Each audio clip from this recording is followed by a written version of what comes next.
Alright, so if you saw the last video on this tank build, you saw us waterproofing the interior. We drilled some holes for plumbing and filtration. So the next step is we're going to install the glass viewing panels. There's going to be one here and one here. It's going to be a corner tank, viewable from two sides. As we sort of come through the fish room we have and we walk around down this way, this is going to be a great tank for us to view it as we're kind of moving around. So it's going to be great. I'm excited. Let's get to it. The first step is we're going to dry fit the pieces, make sure everything still fits as expected. So let's go do that. This may seem like a simple step, but it's very important because if you start siliconing stuff into place only to later find out that it doesn't fit as it should, you're going to have one heck of a job redoing everything and refinishing the surface to try again. As I'm dry fitting these pieces, I have an extra step of making sure the corner is properly spaced. Something you won't have to deal with unless you're building a corner tank. Alright, we got the glass in. It's dry fitted. It fits pretty well. This is a good thing to do though. It's a good step because I already see a couple spots where I'm going to want to make some adjustments as I install it so that I can get really good seams. But all in all, it fits pretty well. I'm happy with it. So we're going to pull one of these pieces out, silicone the other, put it in, silicone the other, put it in. And this step makes me really nervous because if something goes wrong, you have to undo a lot of your work to correct it. So wish me luck, and here we go. Before you start siliconing, you need to give a light sanding to any areas of the epoxy where the silicone will adhere to. This step is critical. Alright, so we've moved the glass pieces into a more workable position. First step is to clean the edges where the silicone is going to go. We're going to clean them with some acetone. We're just going to soak a rag in this lightly and just run it along the edges. And what that will do is make sure the glass is nice and clean for the silicone to adhere to. Similar to how we sanded the epoxy to give it more grit, we're cleaning the glass to prep the surface for the best possible silicone adhesion. And after we prep the glass, we prep our silicone. We're using black silicone, and what we have here is a caulking gun. You can get these at pretty much any hardware store. They have a few tools in them that help you cut the tip of the silicone and then poke the seal so that you can actually get the silicone out. And the ratchet handle in the caulking gun makes it really easy to distribute the silicone in nice controlled motions. This is a must-have tool for this project. And we're going to slowly yet deliberately apply a generous bead of silicone all along the perimeter of the glass. I've pre-marked the sections that need silicone with this green painter's tape. And I did that earlier just based on the dimensions that we're working with and where I know the glass will overlap the plywood. To the extent possible, we're only applying one bead. If you apply multiple beads, you run the risk of trapping pockets of air in your seam. Not the end of the world in this type of tank construction, but it's still best to be avoided when possible.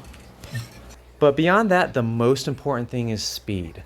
Once you expose silicone to air, you only have a few minutes before it starts to cure.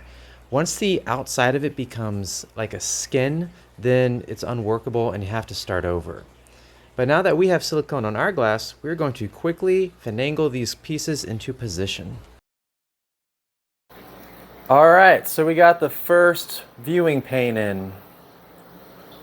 And these are some pretty good siliconed seams, if I don't say so myself. They're darn near perfect. There's a couple spots like right there and one little one right there where the silicone didn't spread out entirely, but that's totally fine. That's still a watertight seal. And even more so than that, we're actually going to come through later and do a waterproofing bead. So this first pass is actually just the structural silicone to attach it to the plywood interior. Then we're going to actually do a waterproofing seam later. What I like to do is get some tension rods. These are just shower curtain tension rods. And use these to prop the panel up into place while it dries or while the silicone cures. And it also has the added benefit of allowing you to apply pressure with some rubber ends so it doesn't scratch the glass, but apply pressure to really push the glass up against the wood and really spread out that silicone. Some people just flip the tank on its face. That way the glass, just the gravity pulls the glass down. And that works too. I find that it doesn't actually do as well a job of spreading the silicone as some pressure does. And then it's also kind of hard to work with for various logistical reasons. It's kind of difficult to flip the tank like that and drop the glass in. But all right, so we're gonna let this piece cure, and then we will put in the second pane right here. We'll let that cure a bit, and then we'll do a waterproofing seam, and then we'll be good to go. Another step unique to this corner tank build that you likely won't encounter in most plywood aquariums is that I had to make sure the gap between the two glass pieces was properly spaced along the entire length of its edge. And to that end, I needed to adjust the angle a bit with some shims along the bottom of the glass. And then once I got it into the perfect position, I added tension rods, held it in place where needed, and just let it cure. With both glass panels now in place, I have to take care of this gap that has been formed at the corner of the two pieces. I'm going to form a strong structural and watertight joint here, the same as I would in a full glass build. And for that, we're going to use the direct injection method. Now, that probably warrants a video all its own. But basically, we've left an intentional gap of 1/16 of an inch between the two pieces. And we're going to take a tube pressed right up against the gap and inject the silicone directly into it. In this example, I didn't cut the tip of the tube thin enough, so I'm kind of making a mess here. But that's nothing that a quick swipe with a razor blade can't fix after everything is cured. But after we're done between the glass, we're going to go around the inside and lay another bead along the corner, and then smooth it out with our fingers. That'll ensure an extra layer of waterproofing. We have this blue painter's tape here so that we can pull it away and leave a very crisp, clean edge. And here we are 3 days after the silicone work was done. 1 or 2 days was probably sufficient, but I like to give it extra time to be safe.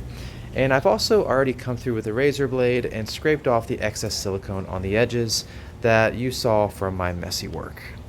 That's another technique very useful in tank building that we'll probably go through in another video.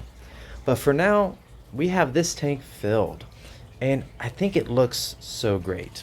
This is obviously before any aquascaping. I don't even really have the tank itself done because we're going to come through later with some nice plywood and give it a good face. But structurally speaking, we're good to go. I could drop fish in here right now. I mean, I'm not going to, but we could. And hey, that's about all we have for today. I hope you enjoyed the video, and I hope you stay tuned to the channel to see some other awesome DIY projects and pretty much everything else fishy. Thanks again, guys, and I'll see you next time.